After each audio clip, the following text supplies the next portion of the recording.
Voltando do intervalo e inicialmente dando nosso boa noite aqui a Samuel Pessoa, professor do Instituto Brasileiro de Economia da Fundação Getúlio Vargas e chefe da pesquisa econômica do Julius Baer Family Office. Samuel, obrigado pela disposição aqui de estar na nossa bancada.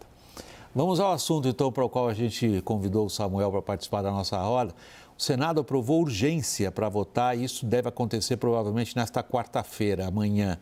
O projeto que prorroga até 2027 a desoneração da folha para 17 setores da economia. Reportagem de Pedro Teixeira.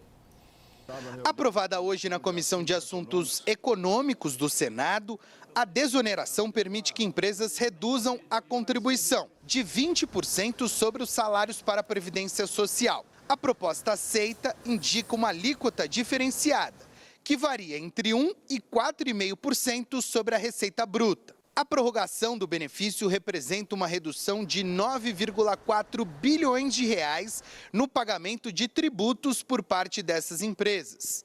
O projeto também permite que municípios com até 142 mil habitantes e que não têm regimes próprios de previdência reduzam de 20% para 8% a contribuição ao INSS. O atual modelo de desoneração perde a validade em dezembro. O texto já havia passado pela Câmara e hoje foi aprovado pela comissão com a rejeição de todas as mudanças feitas pelos deputados. Agora, se aprovado, seguirá para a sanção presidencial. Também está prevista para esta quarta-feira a apresentação do relatório da reforma tributária, elaborado pelo senador Eduardo Braga. A expectativa é de que o governo aumente o aporte para o Fundo de Desenvolvimento Regional, como forma de compensar as possíveis perdas que estados e municípios terão com a reforma. Até aqui, o governo propunha 40 bilhões para o fundo, enquanto governadores pleiteiam algo entre 75 e 80 bilhões de reais. Eu acredito que o relatório vai vir com a robustez necessária para ser aprovado daqui a 15 dias e o presidente Pacheco possa promulgar, finalmente, depois de 40 anos, a reforma tributária tão almejada. Na Câmara, o presidente Arthur Lira adiou para quarta-feira a reunião de líderes e não garante que o PL, que tributa investimentos offshores e fundos exclusivos, seja aprovado ainda esta semana. A proposta é uma das prioridades do Ministério da Fazenda para elevar a arrecadação federal. Até que essa matéria seja votada, a pauta do plenário da Casa segue trancada, impedindo a votação de outros projetos de lei. Samuel, vamos tentar pôr um pouco de ordem, porque a cabeça da audiência deve estar... Peraí, vocês começaram a falar de desoneração, isso é uma coisa que foi inventada lá atrás, em 2012, tem 12 anos de idade, era para resolver uma situação transitória, virou definitiva, foram para a reforma tributária. Será que a gente consegue fatiar um pouco os assuntos? Primeiro, desoneração. O que isso diz sobre a economia brasileira? Eu acho que isso diz menos sobre a economia e diz mais sobre a economia política brasileira. Ok. Uma das dificuldades imensas do Brasil é que quando a gente faz uma política pública, independente dela dar certo ou não, ela vira permanente. A gente não consegue desfazer dela, a gente não consegue sair dela. Essa é uma política pública cara. Eu não conheço nenhum estudo que mostrou qualquer efeito benéfico. Essa coisa que as pessoas falam, que ela gera emprego, que se for desfeito o setor de serviços... Eu fiz a lição de casa, fui ver os números, Samuel, só para sustentar o seu argumento. A renúncia fiscal dela é em torno de 9 bilhões, até que não é alta comparado a outras. Deveria gerar 9 milhões de empregos, não há uma certeza. E agora inclui os municípios e a folha de pagamentos de funcionários públicos de pequenos municípios. Que é outra maluquice, né? Porque assim, você tem lá um dinheiro da União que é distribuído entre os municípios, né? Chama Fundo de Participação de Municípios.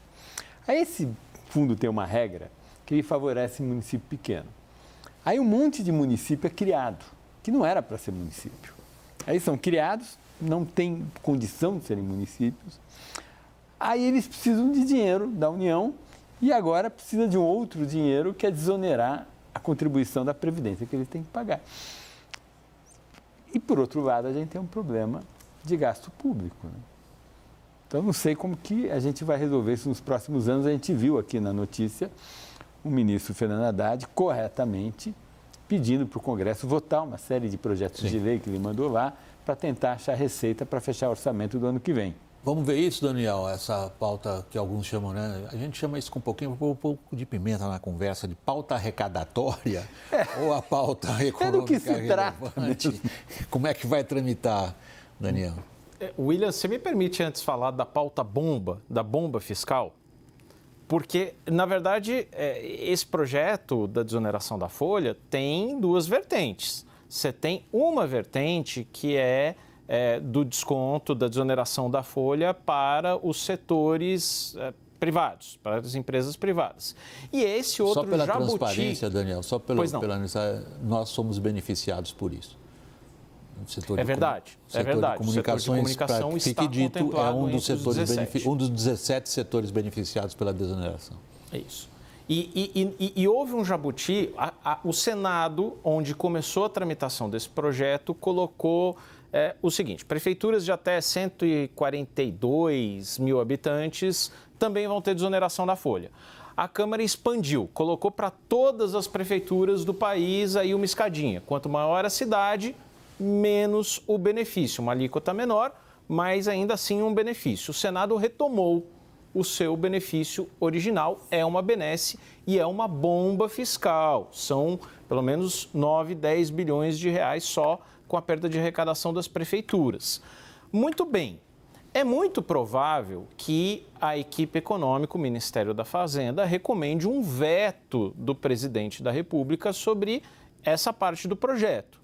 Agora, ainda que o presidente vete, toda a percepção que eu colho no Senado é de que o Senado e a Câmara vão derrubar esse eventual veto. Só para esclarecer, o corte está em 142 mil habitantes, permanece? Agora está, que é o texto original do Senado, um jabuti nesse projeto. A Câmara ampliou isso e agora o Senado falou assim, não, espera aí, vocês ampliaram demais. Vamos retomar o jabuti original. Então, é sim um benefício para as prefeituras de até 142 mil habitantes. E o clima no Congresso olha, se o Planalto vier com veto, não me venha com veto que a gente derruba. E derruba porque a pressão dos prefeitos é muito grande. 2/3 do Senado vão ter que ir para a reeleição em 2026. O ano que vem tem eleição para a prefeitura e os deputados são muito sensíveis a isso, é ali que estão as bases. Então, olha, a chance de derrubada do veto é imensa. Isso prejudica toda a pauta do governo ali de déficit zero em 2024. Vamos à pauta arrecadatória? Vamos a ela. O que é mais importante para o Haddad nesse instante? Acho que, tem os fundos, né, que estão andando, espero que o presidente Lira ponha em pauta para votar, né? Se bem que a reportagem parece que ele colocou em dúvida. Está em dúvida, né? Depois, a gente tem um projeto de lei que foi enviado hoje, projeto importante que o ministro mandou para o Congresso, que trata daquela questão que é um governador dá um incentivo de ICMS. Sim. Aí, esse incentivo que o governador deu reduz a base de cálculo do imposto de renda pessoa jurídica e contribuição social sobre o lucro líquido, que é o imposto federal. Então, você tem uma decisão de um governador fazendo uma política de atrair investimentos para o Estado, comprometendo a base de arrecadação da União. Ele deu uma normatização a esse projeto de lei, seria muito bom que ele avançasse. Porque essa mistura de um benefício estadual afetar a base de arrecadação da União, isso vem lá de um decreto-lei de 1977, do período dos militares, que fazia tinha alguma racionalidade, porque na época da ditadura militar, o Brasil politicamente era um Estado unitário, a estrutura tributária era feita de cima para baixo pela gestão econômica em Brasília, você não tinha autonomia dos estados, dos municípios, isso foi uma construção depois da redemocratização.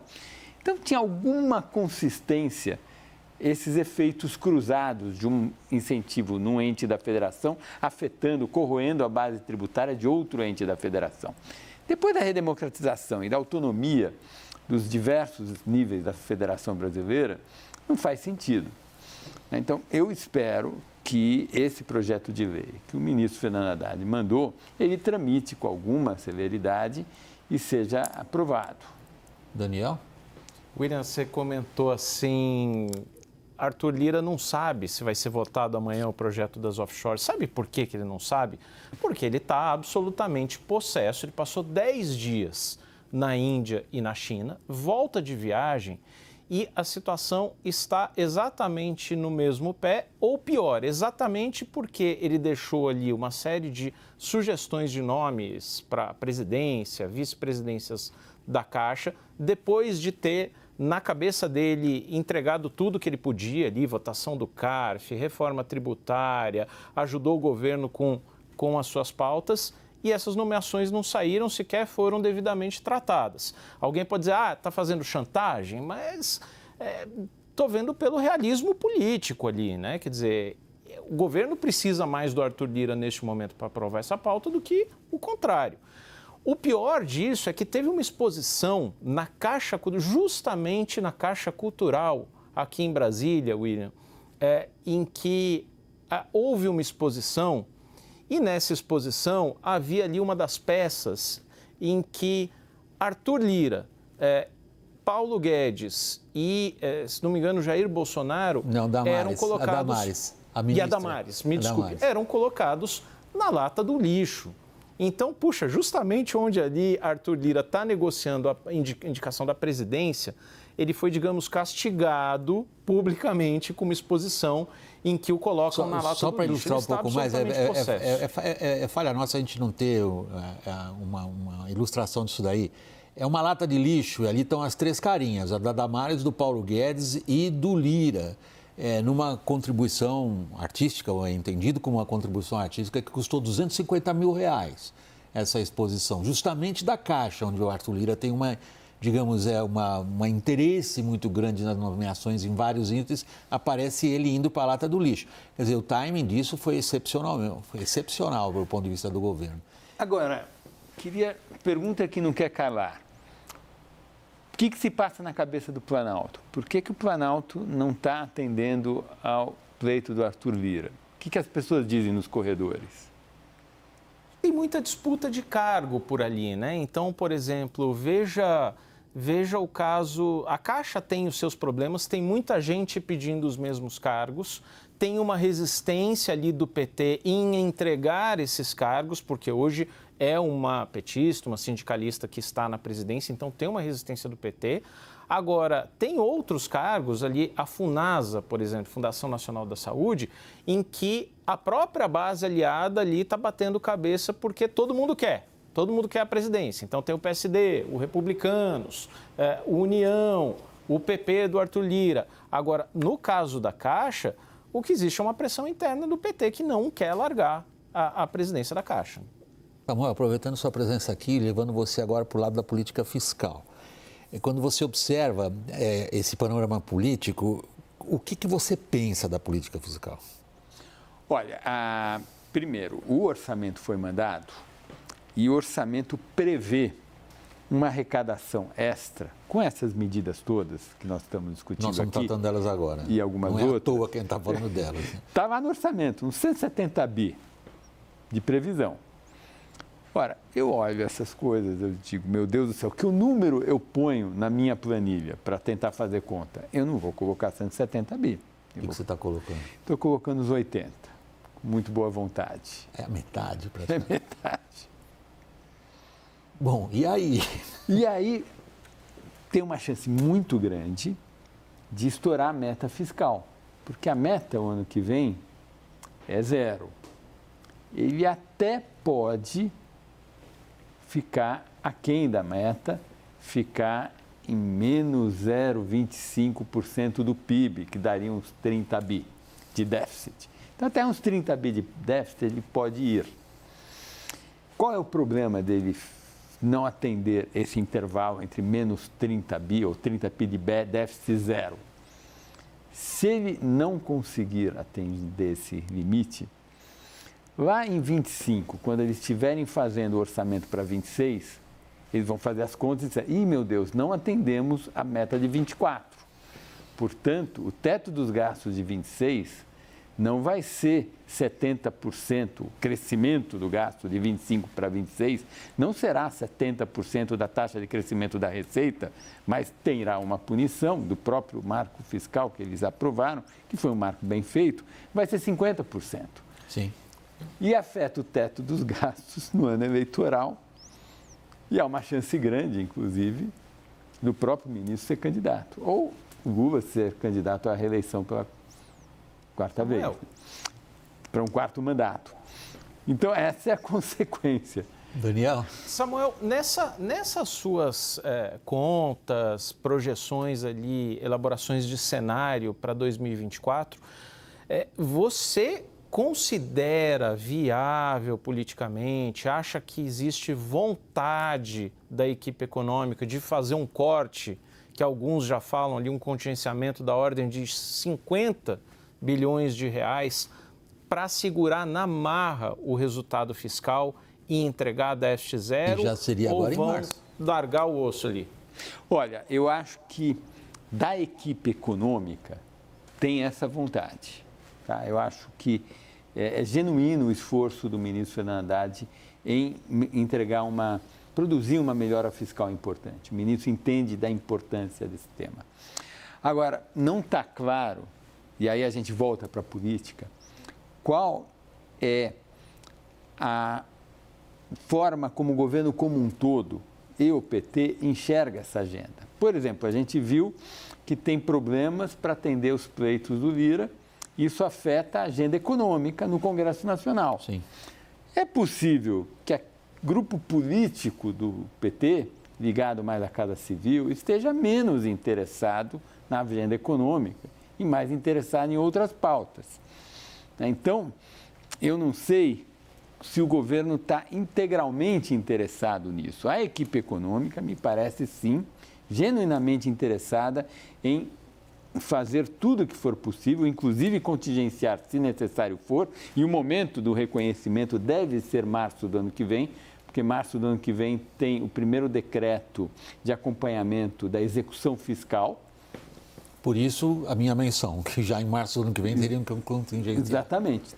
Talvez ele possa empurrar para o segundo decreto, em maio, mas eu acho que não passa daí.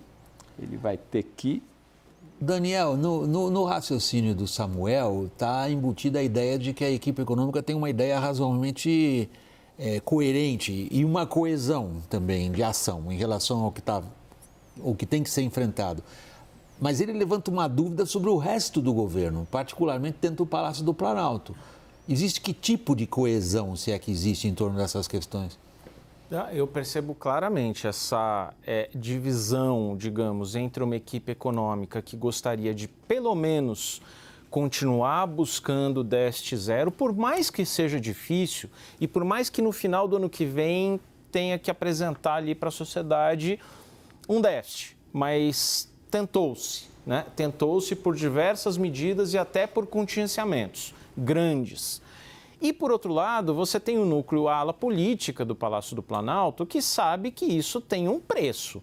Tem um preço porque retém execução orçamentária, desagrada as bases, desagrada partidos aliados e num ano eleitoral. Então, você vai correr o risco de desatender prefeitos, desatender deputados num ano eleitoral.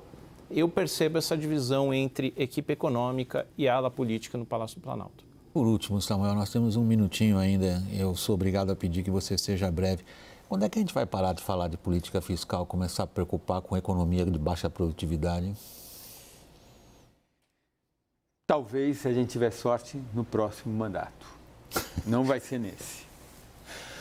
Samuel Pessoa, professor do Instituto Brasileiro de Economia da Fundação Getúlio Vargas, chefe de pesquisa econômica do Julius Baer Family Office. Muito obrigado pela participação. Boa noite, Samuel.